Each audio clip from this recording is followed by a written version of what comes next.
Mari kita bahas mengenai antibiotik. Tentu kita semua sering mendengar istilah antibiotik dan tidak jarang orang yang kemudian berobat meminta untuk diberikan antibiotik.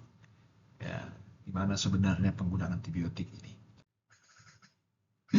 Jadi antibiotik ini adalah obat yang khas dan obat yang ampuh untuk melawan infeksi bakteri. Ingat ya, infeksi bakteri. Bekerjanya dengan cara membunuh atau menghambat pertumbuhan bakteri. Jadi bisa langsung dibunuh atau dihambat pertumbuhannya. Antibiotik ini pertama kali ditemukan tahun 1928. Dia dari sudah banyak jutaan nyawa orang diselamatkan.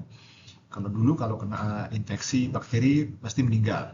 Tapi setelah ditemukan antibiotik, ini bisa menyelamatkan jutaan nyawa manusia.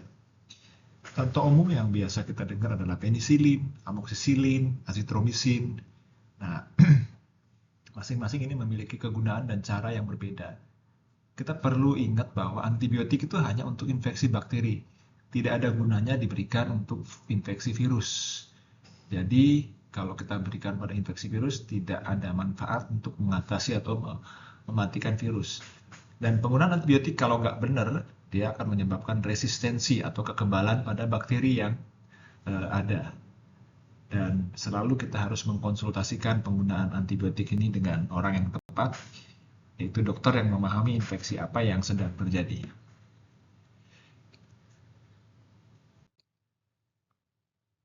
Kita bisa lihat klasifikasi antibiotik itu berdasarkan spektrum. Spektrum adalah seberapa luas cakupan dari antibiotik ini terhadap kuman-kumannya. Jadi antibiotik adalah obat yang digunakan untuk melawan infeksi bakteri. Tapi tidak semua antibiotik diciptakan sama. Ada beberapa yang efektif melawan berbagai jenis bakteri, jadi untuk luas untuk berbagai macam bakteri. Tapi ada juga yang hanya bisa melawan bakteri tertentu saja, spektrumnya sempit. Kita perlu memahami perbedaan antara keduanya. Ini penting karena dengan memilih antibiotik yang baik dan tepat ini justru membuat efektivitas pengobatan dan mencegah resistensi. Antibiotik spektrum luas itu melawan berbagai jenis bakteri gram positif dari pewarnaan dia berwarna biru dan gram negatif yang berwarna merah. Obat-obat ini digunakan untuk pengobatan pertama. Jadi kalau ada pasien pertama terduga atau kemungkinan suspek infeksi, dia mendapatkan spektrum yang luas. Jadi karena belum ketahuan persis apa penyebabnya, tapi kira-kira sudah secara luas. Kemudian antibiotik spektrum yang sempit ini hanya efektif untuk melawan satu atau beberapa jenis bakteri yang penyebabnya telah diidentifikasi dengan cara dikultur, jadi dibiarkan jaringan atau bahan yang diduga terdapat bakteri. Dan ini nanti dipilihlah antibiotik yang cocok untuk kuman tersebut. Bagaimana cara kerja antibiotik spektrum luas? Coba kita bayangkan tubuh kita ini adalah medan perang. Ketika bakteri menyerang, antibiotik yang spektrum luas ini seperti pahlawan yang siap tempur. Dia bekerja untuk menyerang banyak musuh. Banyak musuh, jadi dia berbeda dengan antibiotik pada satu jenis bakteri. Antibiotik spektrum luas ini mampu melawan berbagai macam bakteri bagaikan pasukan serbuan yang tak kenal takut, semuanya disikat. Dan ini akan mengincar bagian vital, biasanya menyerang bagian penting dari bakteri seperti dinding sel maupun protein atau DNA, melumpuhkan kemampuan yang berkembang biak dan menyerang. Nah, antibiotik spektrum luas bekerja cepat dan efektif, seperti pasukan khusus yang sigap memberantas musuh. Dalam hitungan beberapa jam, beberapa hari, dia akan meredakan infeksi dan membuat orang yang terinfeksi lebih baik. Tapi ingat bahwa ini hanya diberikan dengan resep dokter. Jadi antibiotik ini tidak hanya membunuh tapi juga menghambat pertumbuhan. Contoh obat antibiotik spektrum luas adalah amoksisilin, azitromisin, cefalosporin, levofloxacin, dan ciprofloxacin. Untuk apa diberikan? Jadi sebagai penyelamat yang mampu melawan berbagai jenis infeksi, atau ketika infeksi belum jelas diketahui dengan pasti, tetapi kita tahu ada infeksi, sumbernya dari mana belum ketahuan, dapat diberi antibiotika spektrum luas. Bisa untuk infeksi saluran pernapasan seperti pneumonia atau bronkitis, infeksi saluran kemih, infeksi kulit, infeksi telinga, infeksi menular seksual. Apa yang bisa menjadi efek samping yang tidak diharapkan dari pemberian antibiotik? Yang pertama, diare. Ya, ini kadang-kadang saya bilang saya alergi terhadap antibiotik, padahal karena diare. Diare ini bisa terjadi pada pasien dengan pemberian antibiotik atau mual. Sering terjadi bahkan sampai muntah, menimbulkan kewarna kemerahan dan kadang-kadang gatal-gatal. Nah, antibiotik spektrum sempit ini seperti melawan dalam musuh tertentu. Jadi seperti dia penembak jitu. Jadi kalau sniper, jadi dia bisa nembak tepat. Dengan cara membidik musuh, antibiotik ini bisa mengenali struktur unik pada bakteri target dan seperti kalau kunci sama anak kuncinya pas. Jadi dia bisa membunuh bakteri secara umum, mengganggu proses vital bakteri sehingga bakteri tidak dapat berkembang biak dan mati. Atau dia bisa menghambat pertumbuhan bakteri. Dia nggak membunuh tapi menghambat pertumbuhannya. Ya, sehingga nanti yang melawan bakterinya justru adalah imunitas tubuh kita.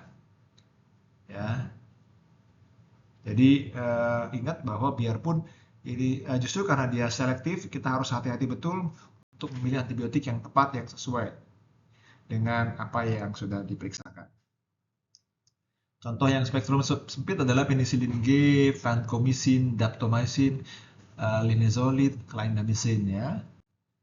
Nah, antibiotik spektrum sempit ini bagian pasukan khusus, dia kerjanya lebih terarah melawan musuh lebih spesifik dengan yaitu bakteri tertentu. Jadi kalau spektrum luas itu semua bakteri, kalau ini khusus bakteri tertentu. Lebih tepat penggunaannya meminimalisir resistensi antibiotik. Kapan digunakan? Digunakan untuk infeksi yang sudah teridentifikasi. Jadi sudah ketahuan, oke, ini penyebabnya kumannya, atau pasien yang tadinya dikasih spektrum luas tapi kemudian alergi dan tidak dapat melanjutkan terapinya, ya kita mau nggak mau pakai antibiotik spektrum sempit dengan pemahaman yang lebih baik sehingga kita tahu kira-kira penyebabnya adalah kuman apa. Yang paling bagus adalah kalau dilakukan kultur dan resistensi. Efek sampingnya sama seperti yang spektrum luas, bisa diare, mual, muntah, merah-merah, dan gatal-gatal. Sekarang kita lihat klasifikasi berdasarkan mekanisme kerja. Bakteri memiliki tembok pertahanan yang disebut dengan dinding sel. Dinding sel ini penting untuk melindungi mereka dari lingkungan luar. Tapi ada beberapa antibiotik yang bisa menghancurkan tembok pertahanan ini. Antibiotik ini disebut penghambat sintesis dinding sel. Ya, cara kerjanya dengan mengganggu proses pembentukan dinding sel bakteri sehingga bakteri menjadi lemah dan mudah mati. Antibiotik ini efektif untuk melawan berbagai jenis infeksi bakteri seperti pneumonia, meningitis, dan infeksi kulit. Tapi harus diingat bahwa penggunaan antibiotik yang berkelebihan dapat menyebabkan bakteri menjadi resisten. Karena itu penting untuk menggunakan antibiotik sesuai dengan resep dan tidak menggunakan secara sembarangan.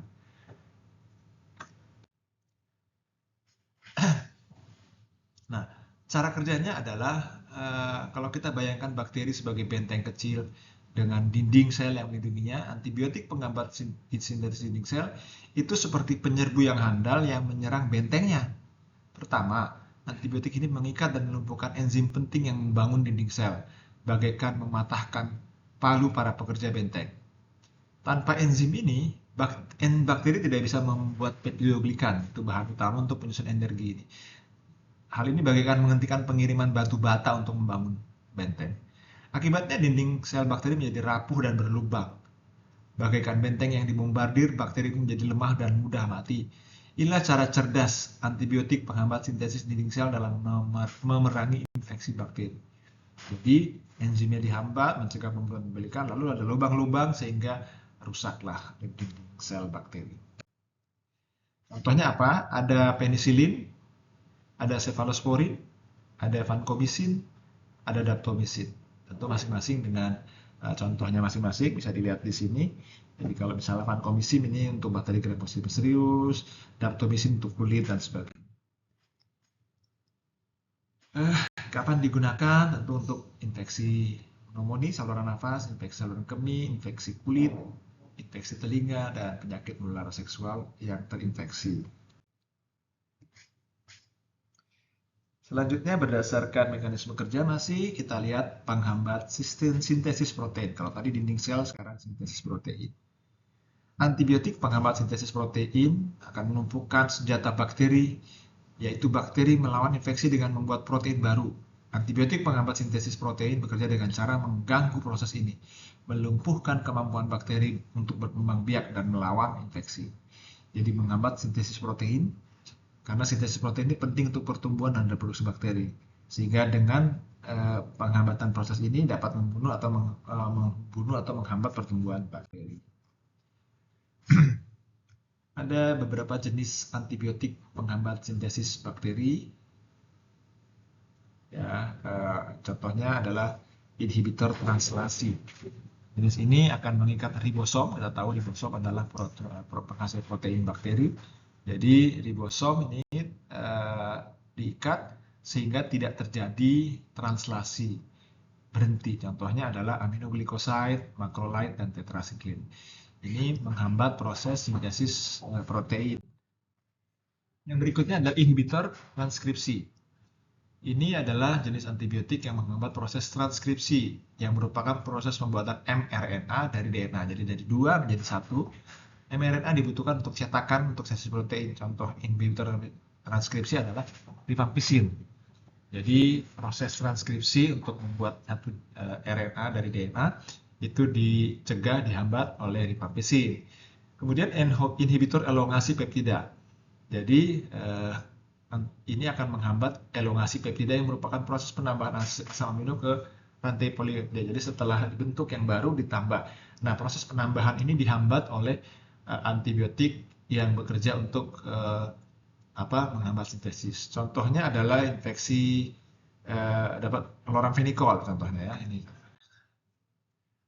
Nah, penggunaannya adalah untuk infeksi saluran napas, kemudian infeksi saluran kemih, kulit, infeksi telinga, dan infeksi menular seksual serta tuberkulosis.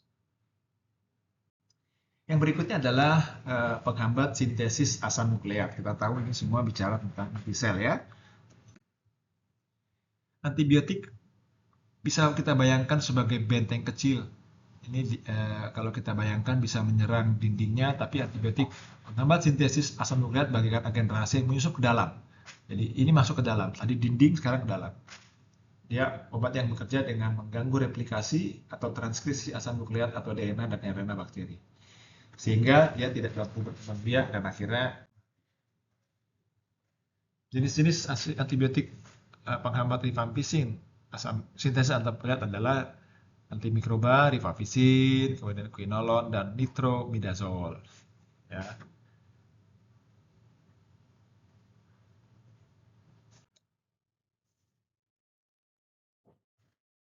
Kapan digunakan? Pada tuberkulosis, pada infeksi anaerob, pada infeksi saluran pencernaan, dan pada infeksi kulit dan struktur kulit, serta infeksi menular seksual.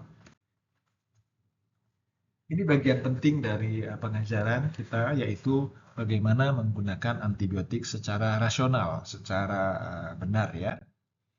Apa pentingnya? Karena begini, penggunaan antibiotik yang tidak rasional itu akan terjadi resistensi. Dan resistensi itu, kekebalan itu menjadi PR, menjadi masalah kita semua. Bukan hanya orang mampu, tidak mampu, tapi seluruh dunia. Nah, resistensi antibiotik adalah kondisi di mana bakteri menjadi resisten terhadap antibiotik. Bayangkan kalau kita mau mematikan sesuatu tapi tidak mati-mati. Seperti apa frustasinya? Sehingga penting untuk menggunakan antibiotik dengan rasional untuk mencegah resistensi.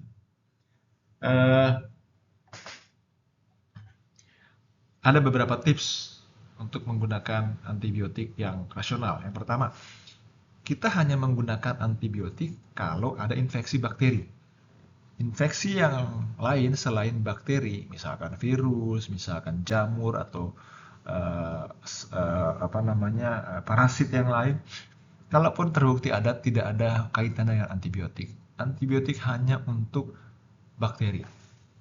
Yang berikutnya, kalau kita mendapatkan cure atau terapi, maka selesaikan seluruh pengobatan meskipun sepertinya gejala infeksinya sudah nggak kelihatan. Jadi misalnya dikasih obat, pemberian misalkan obat X, kasih dalam 2 kali 1 kapsul atau 2 kali katakanlah 200 mg gitu misalnya saya asal, dan diberikan untuk 5 hari. Ketika hari pertama, hari kedua dimakan agak mual, tapi hari ketiga demamnya hilang, hari keempat napasnya lebih enak, hati-hati jangan berhenti. Selesaikan sampai resep yang diberikan. Kalau perlu ditanyakan kembali ke dokter memberikan apakah sudah boleh menghentikan apakah. Tapi yang pasti jangan dihentikan sebelum waktunya. Dan ini yang penting juga, tidak ada penggunaan sisa orang lain. Oh, ada di rumah tuh antibiotik. Waktu saya dulu infeksi, saya dapat ini. Sekarang abang saya pakai juga. Tidak. Sekali tadi, jangan harus sampai selesai. Berarti harusnya nggak ada sisa. Kalau ada sisa, tidak boleh dipakai oleh orang lain. Ya. Dan jangan menggunakan antibiotik untuk infeksi yang sebabnya adalah virus. Kalau sebabnya virus, tidak ada antibiotik, di antiviral. Saya kira itu yang saya ingin sampaikan. Mudah-mudahan dapat dimengerti dan selamat belajar.